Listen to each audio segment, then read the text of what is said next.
This resizing, linear time resizing, isn't as drastic as it sounds. It is linear time asymptotically. However, in the absolute time, it doesn't amount that much because of the bitwise operations. The nodes are ready. The hash values are calculated.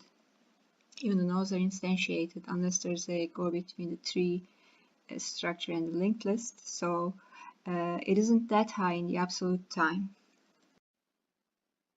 However, if you're critical about the time, the execution time, HashMap allows you to adjust the initial capacity so that it won't be sized up until it reaches the size to accommodate the entries you'll be putting in two of its constructors. In one of them, also the load factor, you can pass in the load factor. So in this constructor, for instance, you're saying I'll have this many entries in the hash map. So rather than starting with the default 16 capacity and then sizing up and up, give me a hash map of this size. You have to calculate your load factor, the 75% yourself, because you're given the capacity, not the threshold. So you'll be saying, make me a hash map of this such and such capacity from scratch, rather than sizing up and up to that capacity. Now I don't use this load factor, adjust the load factor. I don't go for this constructor. Maybe very rarely, once in a while, 50%, maybe, never below that. You can't improve the access time by adjusting the load factor. In the asymptotic time, it's already the constant. It doesn't get any better than that. And in the absolute time, it has very minor improvement, so I never go for this. But the initial capacity, sometimes you know the number of entries you'll be having in your hash map, and you'll be putting them into your hash map right away, right off, if they'll be coming in. So in those cases, maybe for good coding practice, programming practice, if nothing else, you may want to go for this constructor. This constructor gives you a hash map from the entries of any of the map clan. You may also find it useful for resizing down your hash map. So remember, hash map itself only sizes up, resizes up, but sometimes, for instance, in some cases, you've been holding a huge number of entries in your hash map, and then all of a sudden in your application, at some point of time in your application, it went down to a couple of hundreds, and it will remain in that size from that point on. In that case, you may want to size down, and this constructor lets you do that. So just pass your map to this constructor and relieve the pointer, and thereby relieve the memory it's holding. This huge hash table it's been holding to accommodate the huge number of entries up until that point will be relieved. You may find it useful for that as well. So these are the constructors, the three constructors other than the no parameter constructor, default constructor of HashMap. What really matters for the performance of your HashMap is again the two things. It's the hash code, a hash code dispersing the keys, and the capacity, the relative capacity to the number of entries currently in the HashMap. Your IDE is taking care of the hash code, and the hash map itself internally is adjusting the capacity as the size goes up. These constructors are the means for you to have a bit of say on the capacity management of your hash map to be. Let's see these on an example in the code. I'll create a hash map and see all its internals. Threshold, capacity, the number of buckets in it, the collisions if there are any. It's reflectively, we'll be able to look at it using reflections. This method, I prepared this method for this tutorial. It uses Reflections API to see these values. They're all package private. They're not public. We're picking in. So let's run this. Here what we are doing is we just created a hash map. Integer and integer, integer to integer. Key value pairs are integer to integer. We just put 10 values in it and looking at it by using the method. What happened here is we just used the constructor with no parameters, so it used HashMap is created on the default values. Default capacity 16 and default load factor 75%, 0.75.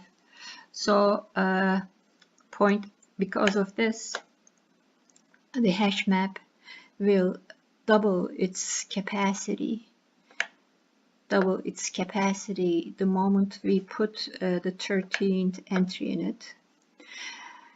It currently has 10 elements in it. Those 10 elements went into 10 different buckets. There are no collisions. Now let's see the capacity change. The capacity increase. Let's see that resizing here. So it is going to happen when we exceed the threshold. Let's put two other, or let's copy it. It's easier that way. Two new key values. Doesn't matter which value, but the keys. So we have 12, and let's see it before and after. We should be seeing the size differently in the last one. Right. So when we have the situation is the same when we are within threshold, we have the same capacity and so forth. But when we exceeded the threshold, it doubled the size. Next time it will double it when we put the 25th entry into it. There still are no collisions. We are using integers and we are using consecutive values, so it's being well dispersed. We are not getting any collisions, which is good. Now let's clear and see.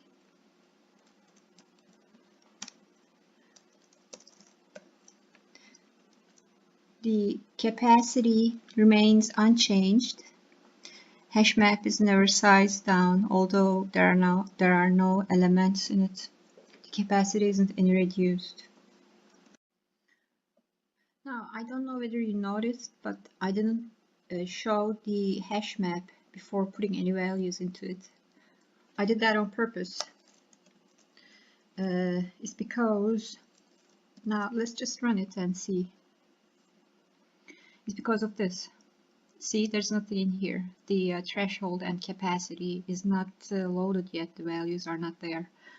Load factor is something else, but threshold, table size, the table length, and threshold goes with the capacity. So this is because the table is not there yet. The hash table is not instantiated yet, not until the first element is put into the hash map.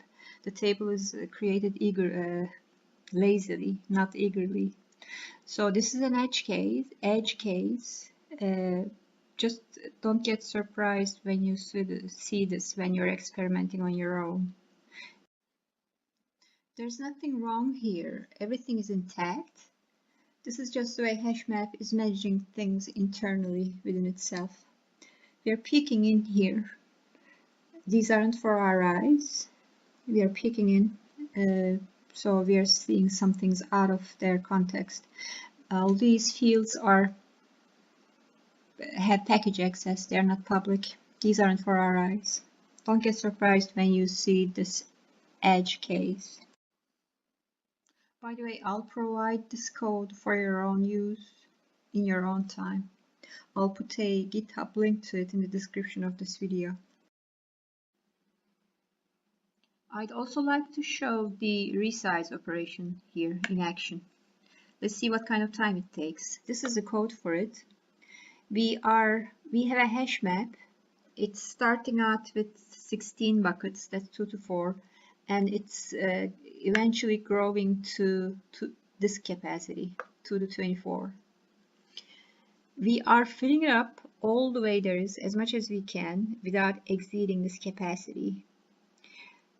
While we are doing that, we are looking at the very latest put operation that makes it resize. We are timing it, and then we are also looking at the time it takes to put the entries following that resize.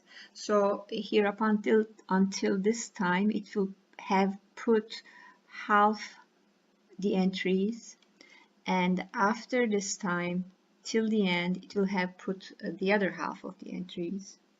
Now let's run it.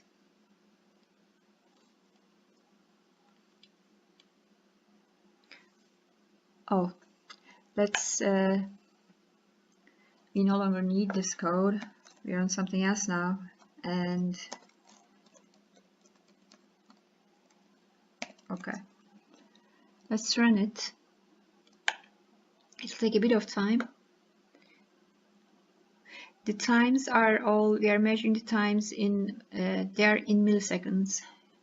We're measuring in nanoseconds for granularity, but they are, this is, so it took 72 milliseconds to, in 72 milliseconds, it created another table, and then it reorganized the elements there are currently. And then after that, it took this much time to put another amount of that many entries into the hash map to create the nodes for those new entries, and to place those and to calculate the hash for each and every one of those entries, and placing them into their corresponding buckets. So this is a linear hash, and this is a constant hash. Now, how large this number is, it depends on your judgment here. It's considerably larger than this, but it isn't as large as this. This number, this value here is relative to this. And they both are relative to the current capacity. You're in the 2 to 24 zone here. So in this case, you didn't allocate the large capacity, the large memory space right off from the beginning. You didn't have the overhead. But then if you know that you will be using that capacity right away, as in this case, it would be a good idea to tell your hash map about it. So I won't run this. It is, the numbers won't tell us much. It varies across the runs, but then as a good rule of thumb, you may want to initialize your hash map with the right capacity to so that it won't resize, it won't spend time on resizes. You'll be filling it up right away.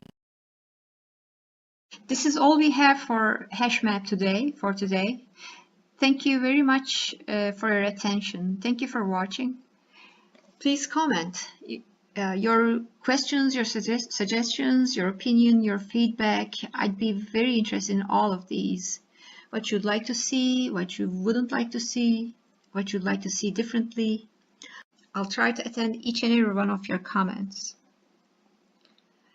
So see you next time, and happy coding, happy software engineering in the meantime.